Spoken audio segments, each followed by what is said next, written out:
اخواتي السلام عليكم، كيف نتوما؟ لاباس عليكم؟ بخير؟ نتمنى تكونوا بخير وعلى خير في احسن الحال والاحوال ان شاء الله باذن الله.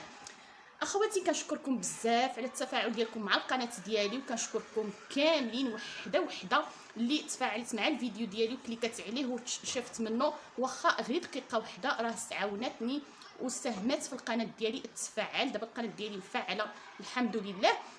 اخواتي الموضوع ديالنا اليوم هو كيفاش فعلت القناه ديالي وكيفاش حققت الشروط ديال اليوتيوب، هي ديك 4000 ساعه و1000 مشترك. اخواتي هاد 4000 ساعه راها كتجي شي حاجه اللي هي صعيبه بالنسبه للمبتدئات، اللي عندهم ديك القنوات محترمات مؤدبين هذه، راها صعيبه كتحقق عليهم ديك 4000 ساعه. 4000 ساعه اللي كتجي هي صعيبه بزاف، ولكن الحمد لله. اولا ملي غنجيو نفتحوا قناه على اليوتيوب او لا اي خدمه غادي نخدموها، هي القناه على اليوتيوب كتسمى خدمه، راها فحال خدمات كاملين. حتى شي خدمه ما هي سهله، حتى خدمه ما سهله، حتى حاجه ما سهله. اولا خصنا نتوكلوا على الله سبحانه وتعالى، وثاني حاجه تكون عندنا عاوتاني العزيمه قويه، ما خصناش نحسوا بالملل، والملل دائما كيفشلنا وكيخلينا نتخلوا على داكشي اللي بدينا. وثاني حاجه خصها تكون عندنا الصبر، يعني الصبر هو الاساس د الحاجه الا بغينا نشتغلوا فيها او اي حاجه نعدلوها او اي حاجه المهم غنشتغلوا فيها، خصنا يكون عندنا الصبر. الا ما صبرناش راه ما غنجحوا حتى في شي حاجه، واخا تكون خدمه سهله او لا صعيبه ما غاديش ننجحوا فيها. علاش؟ لان الصبر ما كاينش، يعني كنستمروا واحد شويه صافي وكنوقفوا ديك العمل اللي عادي نعملو. فاخواتي الخدمه في اليوتيوب او القناه على اليوتيوب فهي ماشي سهله، وانما خصنا نصبروا، تكون عندنا توكل على الله سبحانه وتعالى، ونصبروا تكون عندنا واحد العزيمه اللي هي قويه، وان شاء الله باذن الله كلشي كيدوز وكلشي كيفوت. ولا صبرنا راه كلشي كيجينا ساهل، حتى حاجه ما كتجينا صعيبه. ولكن ما كانش عندنا الصبر اي حاجه كتبان اللي هي صعيبه بزاف ومستحيل نعملوها، وهي راه ماشي مستحيل. كما 4000 ساعه راه ساهله نخدموا عليها، سهله نحققوها. 1000 مشترك يعني سهله تحقق هذيك 1000 مشترك بعدا، راها سهله على 4000 ساعه. 4000 ساعه راه شويه صعيبه، ولكن 1000 مشترك هذيك سهله ابسط ما يكون. يعني كتخدم على الفيديوهات ديالك، كتنزل فيديوهات باستمرار، لان ملي كتبقى تحط الفيديوهات ضروري الناس غادي يعجبهم شي فيديو او لا جوج او لا ثلاثه من ديك الفيديوهات ديالك كيخليو لك الاشتراك، هذه معروفه. ولا بد غتجمع اشتراكات في القناه، ولا بد واخا قلالين او لا كثارين راه غادي يجمعوا لك اشتراكات، وخصوصا الا كنتي كتنزلي الفيديو مثلا 2 مرات في السيمانه 3 مرات في السيمانه الا قدرتي، او الا قدرتي يوميا على حسب الاستطاعه، كيجمعوا لك الاشتراكات وكيجمعوا لك حتى المشاهده. واخواتي حتى المشاهده راه كيتجمعوا لك ولا حطيتي الفيديوهات باستمرار، وخصوصا يكونوا الدقائق ديالو شويه زايدين، مثلا تكون فيديو فيه 4 ساعه او 12 دقيقه او 13 دقيقه، باش هكذا كيجمع لك السوايع. يعني الناس اللي كيدخلوا الفيديو ديالك كيشوفوا فيه 12 دقيقه دغيا كتجمع لك السوايع. اما الا عملتي فيديو فيه 6 دقائق 5 دقائق 2 دقائق راه ما غيجمعوا لك شي سوايع، وخصك الخدمه بزاف بزاف بزاف. ولكن الا عملتي فيديو فيه 4 ساعه ولا قدرتي تعمل فيه نص ساعه، علاش لا؟ كيدخلوا الناس ديالك اللي عارفين القناه ديالك مبتدئه، مثلهم العائلات ديالنا، مثلهم الجيران ديالنا، منهم صحاباتنا، كيدخلوا دائما كيكونوا متابعين لك القناه ديالك وكيشوفوا فين ما كتحط الفيديو. اول ما كيتفاعلوا لك مع الفيديو ديالك هما العائله والاصدقاء وجيرانك، الناس اللي كيعرفوا، حيت قناه على اليوتيوب راه كتكون باقه جديده ما كيعرفها حتى شي واحد زعما من الناس اللي غيبقاو يعني الناس بزاف اللي عيكليكيو لك على الفيديو باش تطلع لك مشاهدات اولا باش يطلعوا لك السوايع. ودائما حنايا قنوات مبتدئه فحال ديالي وفحال بزاف د الناس، حنا ما كنعتمدوش على المشاهدات، حنا كنعتمدوا على السوايع، لانه هو الشرط الاساسي ديال القناه ديالك. يعني انا كنحسب السوايع، مثلا انا عندي فيديو فيه 4 ساعه ولا شافوه لي 10 د الناس فيه 4 ساعه، شحال السوايع غادي يتجمعوا لي، عاود شافوه الناس اخرين وهكذا. وحنا كنتعرفوا عند الناس، حتى كيبقاو يدخلوا عندنا الناس من الجزائر، من مصر، من المملكه العربيه السعوديه، من بزاف من الدول اللي كيبقاو يدخلوا، ولكن ما كيدخلوش في الاول بدايه القناه حيتاش كتكون فيديو باقي ما كيعرفوا حتى شي واحد، ولكن كيشوفوا ديك الاسم كيبقى يطلع في البحث ديال اليوتيوب، لان كنلقاو الناس يعقلوا على ديك الاسم طالع عندهم في الفيديوهات ولا بد كيجيو كيبقاو كليكيو عليه.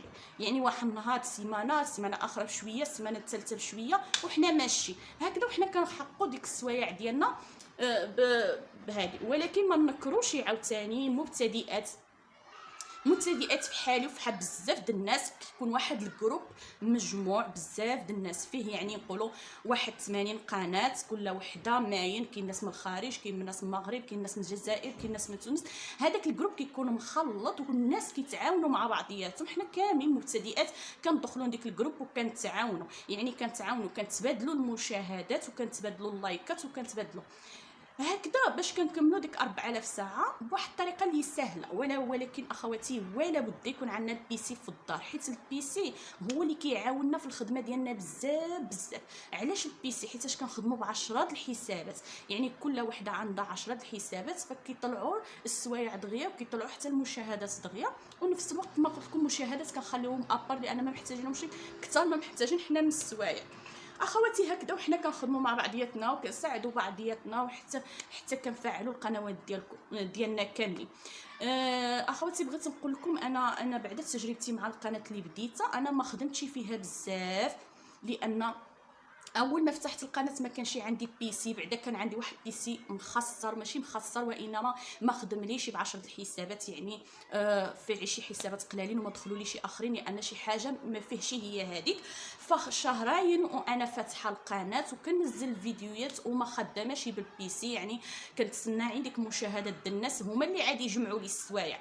فبالتالي فوت ديك شهرين وشريت واحد البيسي. دابا اخواتي يمكن لكم تشريو بيسيات، الناس اللي هما كيجيهم صعيب باش يشريو بيسي، راه بيسيات رخاص وما بقاوش غاليين، لان ارخص فيهم كيعمل في مارجان 2500 درهم او 3000 درهم، فهي ارخص حاجه. يعني حنايا ما محتاجين شي بيسي يكون شي ماركه اللي هي واعره وشي حاجه اللي غاليه، حنا ما غنحتاجوه شي ديك الشيء، حنا غنحتاجوه غير باش نشوفوا، غير باش نساعدوا بعضياتنا في المشاهده صافي، لا قل ولا اكثر. ما حتى نشريو حنايا بيسي يعني بثمن غالي اولا شي ماركه معروفه غاليه اولا لا، غنشريو بيسي حنا غير يخدم لنا وصافي. هادشي اللي محتاجين به صافي اخواتي، هادشي اللي كاين. ففي قلت لكم عاوتاني مشتركين راه كيدخلوا على حسب كل مره شحال كيدخلوا عندك المشتركين حتى كتجمع ديك 1000 مشترك. راه 1000 مشترك ماشي شي حاجه اللي كثيره، فهي سهله، ولكن 4000 ساعه اللي كتجي شويه صعيبه، ولكن نفس الوقت حتى هي راها سهله. ولا جلسنا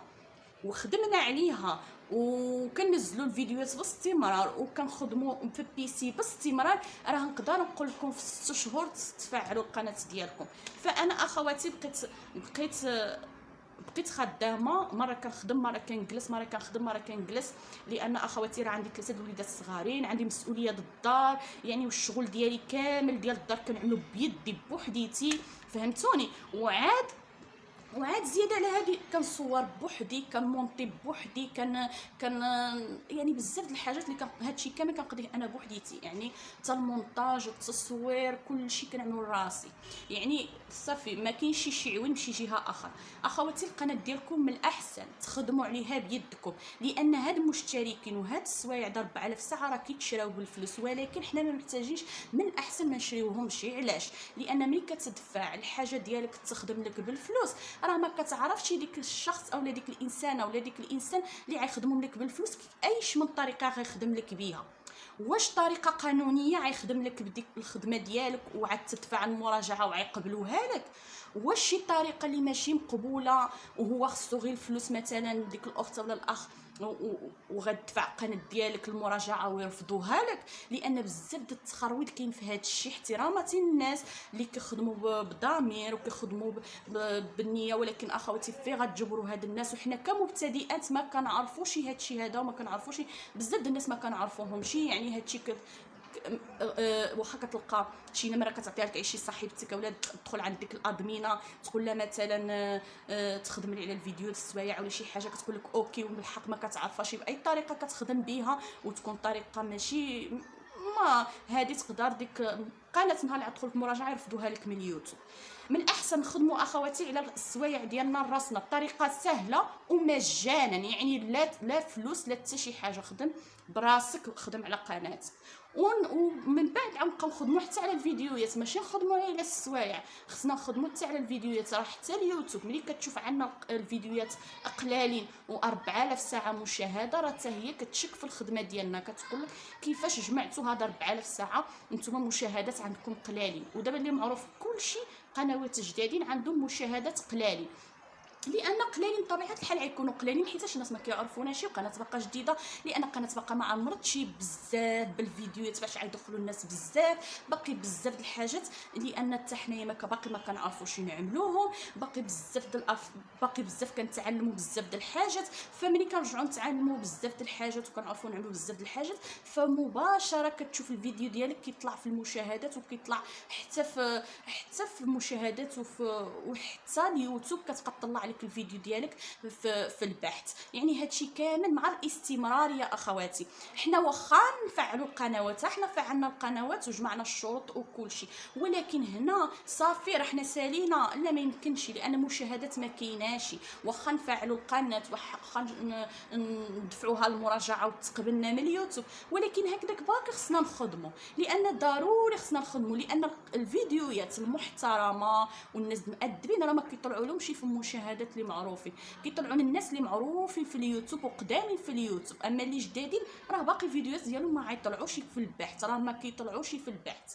يعني اللي فتش على الاسم ديالك او اللي سبق له تفرج في الفيديو ديالك هو اللي كيرجع يطلع له الفيديو ديالك، يعني هادشي معروف بزاف. اخواتي نتمنى اخواتي ما تخلي حتى شي حاجه ما تخليكم تفشلوا في واحد الحاجه اللي نتوما بغيتوها وترسموا المستقبل ديالكم بها. ما تخليو حتى حاجه توقف في الطريق ديالكم، ما تخليوش شي حاجه تاثر عليكم وتفشلكم في الحاجه اللي خدمتوها. ما كنهضرش على اليوتيوب، كنهضر على بزاف د الحاجات، وخصوصا دابا اليوم الموضوع ديالنا ديال اليوتيوب، لان كنشوف بزاف د الاخوات اللي كنا خدامين مع بعضياتنا تخلاو على القنوات ديالهم، فخدموا فيها نص د الخدمه وتوقفوا عليها.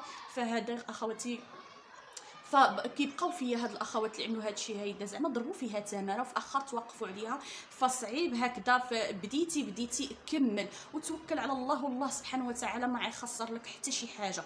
فقط خدم بالنيه ديالك وعطي اللي عندك بالمعقول وبالصفا والنيه، وربي الحبيب ما يخيبك شي. وحتى الناس اللي كيدخلوا يشوفوا الفيديو ديالك كيلمسوا فيه المعقول وكيلمسوا فيه الاحترام. وكاين بزاف د الناس اللي كيفتشوا على هاد الفيديوهات بحال هكذا، راه ماشي الناس كامله كتفتش على الفضائح والناس كامله كتفتش على الشوهه بحال لان الشهره بالشوهه راه ما غتزيد لك حتى شي حاجه، غتزيد لك غير اش غتزيد لك الشهره بالشوهه، اش غتزيد لك؟ فالناس اللي عندهم الشهره بالاحترام وبالتقدير، شو تبارك الله على التعليقات كيوصلوا لهم على هذه، ولكن الشوهه كتبقى غير شوهه. يعني الفيديو طالع بالشوهه كتهبط الكومونتيرات غير شوهه كامل. يعني ماش عندي نعملوا حنايا بهذا الفيديو اللي هو طالع بالشوهه، ما صالح حتى لشي حاجه. اخواتي خدموا على القنوات ديالكم بالمعقول ديالكم ان شاء الله، وغتفعلوا القنوات ديالكم. كما قلت لكم انا راه ما خدمتش بزاف حيت انا عندي الوليدات الصغارين، اخوات هكذا اللي قادرين حتى هما هكذا كيكونوا وليداتها كبروا شويه، اولا كتكون باقا ما عندهاش الوليدات او شي حاجه، او الوليدات كاملين كيمشيو للمدرسه مثلا، كتجبر الوقت في تخدم على القناه ديالها، تخدم عليها. راه كلشي ساهل، راه 4000 ساعه راه في النظر ديالنا حنا شي حاجه صعيبه. انا خدمتها بشويه عليا وما ماشي مضغوطه معاها ولا معصبه او لا شي حاجه، لا. فدائما القناه ديالنا نخدموا عليها غير بشويه، غير بالمهل. واحد النهار عندي الوقت غادي نسجل وغنصور وغننزل، واحد النهار ما عنديش الوقت غنمشي نقضي شغلي، واحد النهار غادي نخدم مع الناس، واحد النهار غنرتاح فيه، واحد النهار غادي. فهذه افكاري انا ما كتعجبنيش ديك الخدمه تجري وكعب وكنطيحوا، خصوصا الا بدينا كنجريو وكنصوروا فيديوهات كما جاو وكنزلوهم كما جاو. اكيد اخواتي كنطيحوا في الاغلاط اللي كنطيحوا فيها، لان ديك الزربه اللي ما كتخليناش نركزوا على شنو كنعملوا، وكنطيحوا في الاغلاط. بزاف د الناس اللي طاحوا بزاف د الاغلاط علاش؟ عيب الزربه، وخصهم دغيا مشاهدات، وخصهم دغيا يفعلوا القنوات، وخصهم دغيا الفلوس، وخصهم. فهذه دائما اخواتي الا كنتو كتخدموا بهذه الطريقه هذه كونوا اكيدين راه غطيحوا في الاغلاط بزاف. خليكم دائما مع الصبر وخدموا دائما بالمعقول والضمير، ما تخدموش بالزربه وتشوفوا الفلوس هما اي حاجه، هما الفلوس ماشي اي حاجه، هما الفلوس. راه تقدر ديك القناه كتجبر فيها راحتك، كتلاقى مع الاصدقاء ديالك، كتلاقى مع صحاباتك كيتواصلوا معك من جميع الدول وكيعجبك الحال وكتفرح وكتعطيك واحد الطاقه اللي زويونه باش كتقضي المسؤوليات ديالك كاملين. لان قناه ماشي فيها غير الفلوس، فيها بزاف الحاجات. واكيد اخواتي واحد النهار راه حتى حنايا غيطلعوا القنوات ديالنا كيما طالعين قنوات د الطبخ، د الخياطه، د الطرز، د القرايه، د اللغات، د كلشي. تبارك الله كتشوف واحد المشاهدات اللي طالعه بزاف، لان ملي كتقارن الفيديو ديالك مع ديك الفيديو راه كتلقاه يعني تقريبا راه بحالو او لا حسن. بعض المرات كتلقى فيديو مبتدئه عندها فيديو احسن من هذيك القديمه، لان هي ملي كتطول في واحد المجال ضروري القناه ديالك كتبان. وحتى اليوتيوب كتبقى تعاونك وكتدفعك، يعني كتقول هاد السيده خدامه، هي كتبقى تدفع لك الفيديوهات ديالك في محركات البحث. لانني ما خدمتي وما نزلتي شي فيديو باستمرار، حتى ديك الفيديوهات ديالك كيبقاو غير لتحت، كيطلعوا غير الفيديوهات اللي الناس هما خدامين عليهم. فاخواتي كنتمنى لكم الخير والتيسير. كان الموضوع ديالنا هو هذا اليوم، كنتمنى نكون شجعتكم وعطيتكم واحد الطاقه اللي هي ايجابيه. ودائما اخواتي فكروا في شي حاجه اللي غتخدموها تخدموها بشويه وبالضمير ديالكم وباللاتي عليكم، وربي غادي يسهل لكم الامور ديالكم كاملين. وكنقول مبروك على الاخوات اللي تفعلوا لهم القنوات في هذه السنه هذه، الله يدخل عليكم بركه مسعوده ان شاء الله، وتكون من اكبر القنوات ان شاء الله باذن الله. ونبغيو الخير راسنا ونبغيو ناسنا، وغادي يسهل الله على كل وحده ان شاء الله باذن الله. اخواتي تحيه مني ليكم كبيره، كنقول لكم شكرا على الدعم ديالكم، شكرا على المشاهده ديالكم، وشكرا على اللايكات اللي كتخليو لي دائما، والكلام الطيب اللي كيشجعني وما كيخلينيش دائما، لان الكلام ديالكم هو اللي كيدفعنا دائما نستمروا. ما كيخلي بعض المرات كنحسوا حتى حنا عيينا او لا فشلنا او لا ولكن ملي كنشوفوا الناس الطيبه كتدخل عنا وكتشجعنا وكتقول لنا برافو على داكشي اللي عملتو، واخا راه الفيديو بسيط ما فيه حتى شي حاجه اللي هي واعره او شي حاجه اللي ما كايناش، ولكن الناس كتشجعك بديك الطيبوبه ديالها. وحنا مغاربه او لا مسلمين بصفه عامه راه حنايا قلبنا كبير ودائما كنبغيو الخير بعضياتنا. كنقول لكم اخواتي شكرا، نتلاقاو في شي فيديو اخر ان شاء الله، ويكون بزاف من هاد المواضيع هادو لتشجيع الاخوات بحالنا، كيف ما شجعونا الناس اللي قبل مننا حتى حنايا نشجعوا الناس عاوتاني اللي طالعين دابا مبتدئات. كنتمنى لكم اخواتي الصحه والعافيه والتيسير. كنقول لكم السلام عليكم، الى فيديو اخر ان شاء الله، ونتلاقاو حنا كاملين بخير وعلى خير. السلام عليكم.